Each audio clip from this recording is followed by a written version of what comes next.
वरिहंताणं नमो सिद्धाणं नमो आयरियाणं नमो वज्रायाणं नमो लोये सव्यसाहुणं नमः श्रीवर्धमानाय निर्धूतकलिलात्मने सालोकानां त्रिलोकानां यद्विद्यादर्पणाय ते नमो वरियन्ताणं नमो सिद्धाणं नमो आयरियाणं नमो वज्रायाणं नमो लोये सव्यसाहुणम्।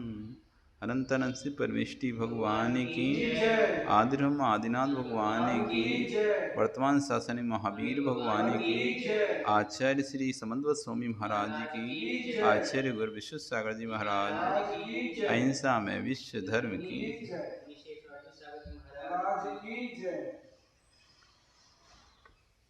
आज यहाँ पर हम 31वां श्लोक समझेंगे। इस 31वें श्लोक में सम्यक दर्शन की प्रधानता को कथन किया गया। कितना महत्वपूर्ण है सम्यक दर्शन, ये बताया गया यहाँ पे। जिसके पास सम्यक दर्शन नहीं है उसका ज्ञान और चारित्र कोई कार्यकारी नहीं है। कितना भी ज्ञानी बना रहे, कितना भी उत्कृष्ट चारित्र को पालन करता रहे, लेकिन यदि उसके अंदर देव शास्त्र गुरु के प्रति आस्था नहीं है, ऐसा व्यक्ति का ज्ञान और चारित्र निष्फल है। इस बात को आज इस श्लोक में बताया। ये महत्व है दर्शन का, सम्यक दर्शन का, यानी श्रद्धा का। चारित्र से भी अधिक महत्व है श्रद्धा का। आचार्य कुंद स्वामी भी इसी गाथा को जब अपने हिसाब से उन्होंने बोला था, उसी का ऐसे मान लो कि उसी को पद्यानुवाद समझ लो या छाया समझ लो, या उसी को भाव लेकर आचार्य समन्वत स्वामी लिखा है। कुंद स्वामी जहाँ लिखते हैं, दर्शन भट्टा भट्टा नवी सिज्जई दर्शन भट्टा, दर्शन भट्टा भट्टा दर्शन भट्टा से नत्थि निब्बाणम, सिजिए चरित भट्टा दर्शन भट्टा से नब्बी सिज्जई नत्थि निब्बाणम। दर्शन भट्टा यानी जो दर्शन से, सम्यक दर्शन से भ्रष्ट हो गया है, जिसके अंदर देवशास्त्र गुरु के प्रति आस्था चली गई है, वो भ्रष्टों में भ्रष्ट है, भ्रष्टों में भ्रष्ट है। सेजई चरित, एक विषय कोई चारित्र से, एक बार कोई चारित्र से च्युत हो गया, चारित्र छोड़ दिया, व्रत नियम छोड़ दिया, अगर उसके अंदर श्रद्धा मौजूद है उसका तो निर्वाण हो सकता है, वापस उसका कल्याण हो सकता है। लेकिन जो एक बार श्रद्धा से च्युत हो गया उसका फिर कभी कल्याण होने वाला नहीं। आज लोगों को समझना चाहिए इस बात को।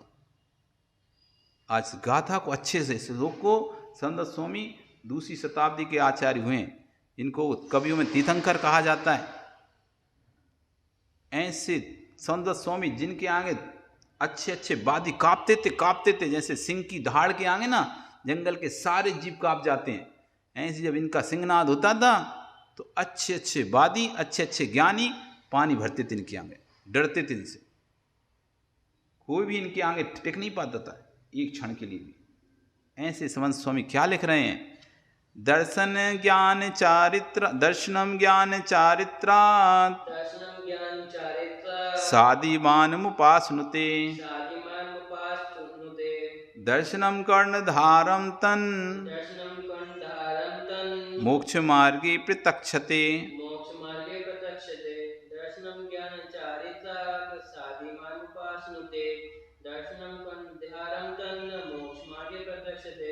दर्शनम ज्ञान चारित्रात्, दर्शन यहाँ पर कर्ता के रूप में, सम्यक दर्शन क्या है, ज्ञान और चारित्रात्, पंचव्यक्ति ज्ञान और चारित्र से। कैसा है, सादिमान यानी उत्कृष्ट पने को, सा अधिक मान यानी उसको अधिक महत्व है। किससे अधिक महत्व है, ज्ञान और चारित्र से। सम्यक दर्शन का ज्ञान और चारित्र से अत्याधिक उत्कृष्ट, सादिमान उत्कृष्ट पने को उपास से प्राप्त होता है। सम्यक दर्शन है वो ज्ञान चारित्र से अधिक ऊंचे पने को प्राप्त होता है। ऊंचा है सम्यक दर्शन,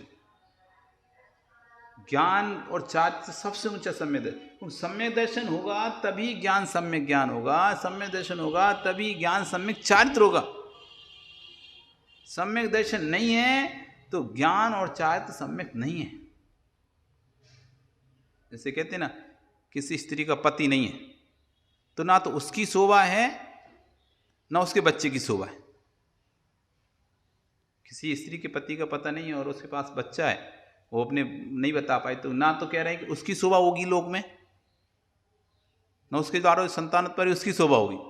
लोग उसको दोनों को स्वीकार नहीं करेंगे। ऐसे ही ज्ञान और चारित्र वैसे ही हैं। यदि सम्यक दर्शन का आपके पास पता नहीं है तो ज्ञान चारित्र का कोई महत्व नहीं है, कोई महत्व नहीं। तो दर्शन ज्ञान चारित्र, दर्शन ज्ञान और चारित्र से उत्कृष्ट साधिमान यानी उत्कृष्ट पने को उपासना यानी प्राप्त होता है। कैसे प्राप्त होता है?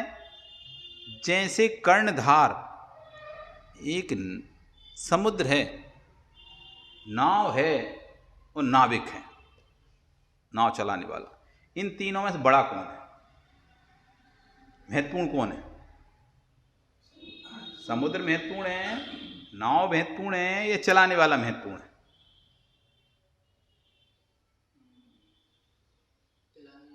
चलाने वाला महत्वपूर्ण है। तभी तो समुद्र से, नाव से समुद्र को पार करवा पाएगा। अगर चलाने वाला कुशल नहीं है तो नदी आपको पार नहीं हो, नाव अकेली नदी को पार नहीं करा सकती। नाव सोचे मैं पार करा दूं, नदी सोचे मैं अपने भाव से पार करा दूं, तो ना नदी पार करा पा रही ना नाव पार करा पा रही। देखने में देखो आदमी छोटा, नाव उससे बड़ी, समुद्र या नदी उससे भी बड़ी, क्रम से बड़े बड़े क्रम में, लेकिन महत्व तो चालक का है, कर्णधार का है, नाविक का है उस नाव में। समुद्र का महत्व नहीं है, नदी का महत्व नहीं है, नाव का महत्व नहीं। नाव कितनी अच्छी है, कितनी सुंदर है, ये कोई महत्वपूर्ण नहीं रखती कि सोने की नाव है कि चांदी की नाव है कि लोहे की नाव है कि कांच की नाव, ये कोई महत्वपूर्ण नहीं रख रही कि हीरे मोती जड़े नाव में क्या रखें, ये नदी कितनी अच्छी है, कोई महत्वपूर्ण नहीं रख रही। महत्व है तो चलाने वाले का महत्व। आप बड़ी से बड़ी गाड़ी खरीद के लाते हो तो गाड़ी का महत्व है कि उसमें जो चला रहा चालक उसका महत्व है। ये लोग समझते नहीं हैं। लोग लाख रुपए गाड़ी में तो खर्चा कर देते हैं, लेकिन ड्राइवर ढूंढते हैं सस्ते सस्ता। अरे काम चल जाएगा, ये बुला लो ड्राइवर को, ये ड्राइवर से काम चला लो। ये पता नहीं काम चला लो, बाद में लगा देगा एक्सीडेंट, तुम भी मरोगे और गाड़ी भी गई। वो कर्णधार है वो ड्राइवर तुम्हारा। वो जितना अच्छा होगा, जितना व्यवस्थित होगा, जितना उसको अनुभव एक्सपीरियंस होगा, उतनी आप सुरक्षित हो। ड्राइवर जितना अनुभवी है उतनी तो आप सुरक्षित हो ना। और ड्राइवर अनुभवी नहीं है, कहीं भी ठोक दे गाड़ी तो जाएगी जाएगी, साथ में प्राण भी चले जाएंगे। इसलिए दर्शन को क्या है? कर्णधार का है। ज्ञान है, चारित्र है, लेकिन दर्शन नहीं है तो कह रहे हैं तन मोक्ष मार्ग प्रत्यक्षते। तो मोक्ष मार्ग मतलब इसलिए कहा है कि दर्शन, सम्यक दर्शन कर्णधार है। किसमें? मोक्ष के मार्ग में।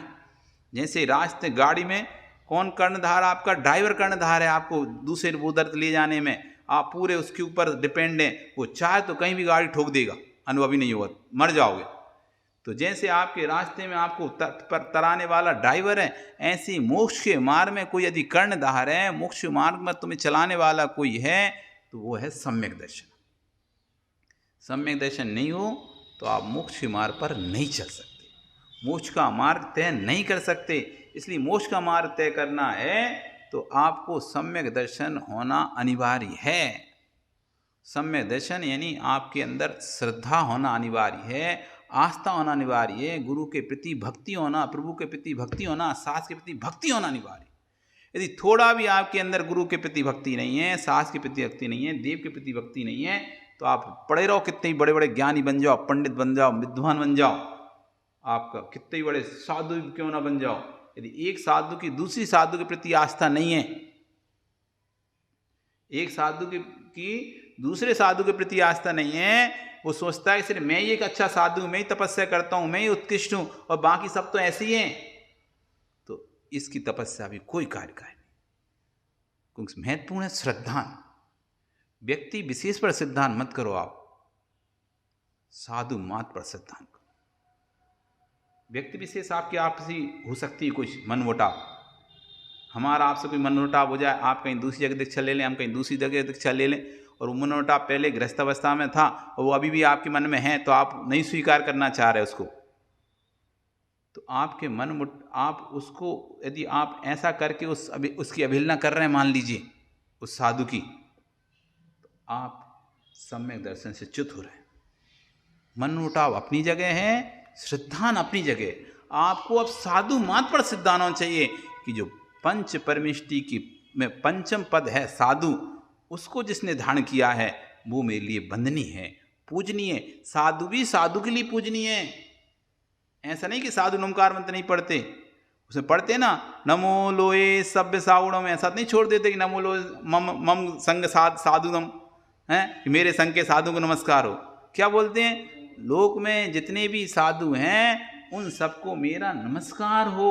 तो ये श्रद्धा के साथ नमस्कार होना चाहिए, ना कि बस मेरे संग के संग साधु साधु हैं, हमारे गुरु के शिष्य साधु हैं, बाकी दूसरे गुरु के शिष्य तो ऐसे ही हैं। ये दूसरे साधु साधु नहीं स्वीकार कर रहा। आजकल श्रावकों के अंदर भी ऐसा भाव आने लगा, अमुक संघ के साधुओं को नमस्कार करेंगे, अमुक संघ के साधु नमस्कार नहीं करेंगे, अमुक संघ के साधु आएंगे तो परिचर्या कराएंगे, अमुक संघ साधु आएंगे तो नहीं कराएंगे। ऐसा भाव नहीं लाना चाहिए, क्योंकि आपकी श्रद्धा माँ साधु मात के प्रति होना चाहिए। आपके बड़ा बड़ा विद्वान होना तभी सार्थक होगा, बड़ा बड़ा ग्रंथ पढ़ना तभी सार्थक होगा जब आपको प्रत्येक साधु के प्रति आस्था होगी। यदि आपको एक व्यक्ति विशेष के प्रति आस्था दौड़ रही है, व्यक्ति विशेष संघ के प्रति आस्था दौड़ रही है, व्यक्ति विशेष साधु के प्रति मात्र आस्था दौड़ रही है, तो अभी आप सम्यक दृष्टि नहीं हो। ज्ञानी भले बन जाओ, ज्ञान तुम्हारा ज्ञानी है, ज्ञान कोई कार्यकार नहीं। यदि आज इस सूत्र को समझना है, देश के लोगों को भी और देश में साधुओं को भी, वृत्तियों को भी। सबसे ज़्यादा साधु कहते हैं ना, देव कम उसके घुल्ला ज़्यादा चुकते हैं, देव कम घुल्ला आ सकते हैं, साधु तो कम, साधुओं को जो उनके कट्टर भक्त बन जाते ना वो ज़्यादा ये प्रचंड फैलाते, नहीं अमुक होना चाहिए, यही होना चाहिए, वो ही होना चाहिए। साधु को मतलब नहीं रहता, आचार्य विश्व सार को मतलब नहीं, आचार्य विद्यासार को मतलब नहीं, आचार्य विराट सार को मतलब नहीं, क्या कर रहे तुम। लेकिन उनको मानने वाले आपस में लड़े जा रहे हैं, हम इनके भक्त, हम उनके भक्त, उनके। अरे काय लड़े जा रहे हो, वे भी चले जाएंगे समाधि करके जाएंगे, वे भी समाधि करके चले जाएंगे ना। उनको यहाँ पे मठ मंदिर बना के रहना, ना उनको मठ मंदिर बना के रहना, तुम क्यों फालतू में लड़ रहे हो। वो तो आगे जाके सिद्ध बन के सिद्धालय में एक साथ विराजमान होंगे, तुम यहीं से लड़ते लड़ते नरक में चले जाओगे, वहाँ भी लड़ोगे फिर ऐसी नारकी बन के। इसलिए नहीं, अपने तो अपने श्रद्धान को बना के रखना है। हमारा श्रद्धान कम जन होने से, हमें व्यक्ति भर श्रद्धान नहीं कर रहे हैं, हम साधु धर्म पर सिद्धांत कर रहे हैं, साधु मात्र सिद्धांत कर रहे हैं, गुरु मात्र सिद्धांत कर रहे हैं, शास्त्र मात्र दीप कर सिद्धांत कर रहे हैं। हम किसी व्यक्ति महावीर भगवान के लिए सिद्धांत नहीं कर रहे, अकेले पार्श्वनाथ भगवान सिद्धांत नहीं कर रहे, अकेले शांतिनाथ, हमारे तो 24 तीर्थंकर या जितने भी अनंत परमिष्टि हो चुके हैं, अनंत अनंत सिद्ध हो सके, इन सब पर मेरा श्रद्धान है। इसलिए कहा है नमो लोए सब सावड़म, नमो ये अंत दीपक है, लो सब सावड़म, नमो सब अरिहंताणम, सभी अरिहंतों को नमस्कार हो, नमो लोए सब सिद्धाणम, लोक में सभी सिद्धों को नमस्कार, नमो लोए सब आयरी आरम, लोक में सभी आचार्य नमस्कार हो, नमो लोए सब उपाध्यायणम, लोक में सभी उपाध्यायों नमो, नमो लोए सब साड़म, लोक में सभी साधुओं को नमस्कार हो। इसलिए आज इस गाथा के माध्यम से संदेश देना चाह रहे हैं हम देश में सभी जीवों को कि भैया किसी की भी अवहेलना मत करो, श्रद्धान करो, श्रद्धान से ही आपका कल्याण होगा। ज्ञान और चारित्र तो श्रद्धान के साथ चलते हैं। यदि श्रद्धान है तो ज्ञान चारित्र है, नाविक है तो नदी और आपकी नाव काम में आएगी। और चलाने वाला नाविक ही नहीं है तो नदी ना काम में आ रही ना नाव काम में आ रही, गिरा देगी, भटका देगी नाव। ऐसी यदि सम्यक दर्शन नहीं है तो ज्ञान चाहे कोई भी तपस्या भी, कितनी भी आप तपस्या कर लो, कितने भी बड़े बड़े उपवास कर लो, यदि आपको अपने अलावा कोई तपस्वी नहीं दिखाई दे रहा, अपने अलावा कोई और अन्य साधु नहीं दिखाई दे रहा, तो आपका वो तपस्या कहीं भी किसी तरह से कल्याणकारी नहीं होगी। इसलिए हमें सम्यक दर्शन पर जोर देना है। जब सम्यक दर्शन पर हम जोर दे के अपने आप को स्थित कर लेंगे तो ज्ञान और चारित्र प्रबल हो ही जाएगा, उसमें किसी प्रकार की शंका नहीं है। बोलिए भगवान महावीर स्वामी की।